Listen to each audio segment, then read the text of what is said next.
uri mubatsiri wedu Boomzone Records. Pandakapinda nepandabuda ndopandakavona kuti Mwari vanondida nhasi ndinewo here ndakuhoreswa vanguda chinzwa hama yangu ndakavombwa mukutambudzika vanhu vaifara ndichifa nenzara asi Mwari baba vakatomera mana vakati motolese usahara sikegwara ndakagamuchidzwa chidyo ndichibva ndembeusana chakakura vichirema mekundizvara chichema vehama vachitesema hanzi vurombo vurema chinokanganwa chidemo kwete mutera katema ndopandakavona simba ranyadika nekuti yenini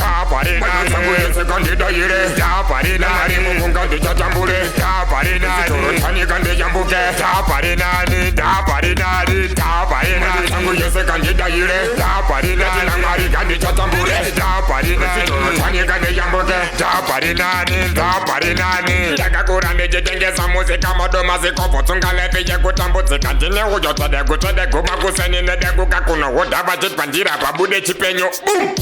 mevasina mari yematenese baba vuno vava vonenge nhubo venge vebenze kubva kumucha kwenda nespohosi nyanza bridge chindakeza pinda potore kutozonesa gemenze Ndaparinani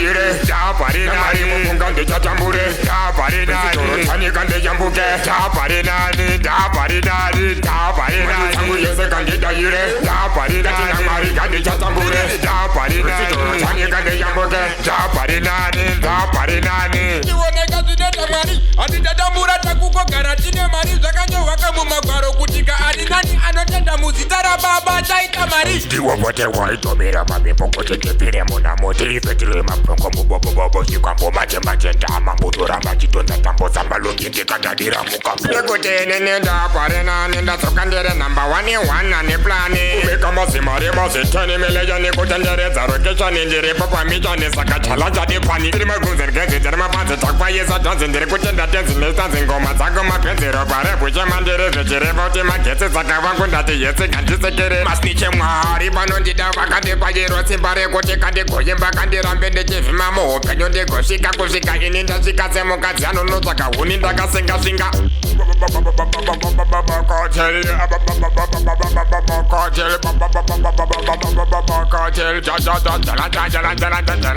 Ndaparinani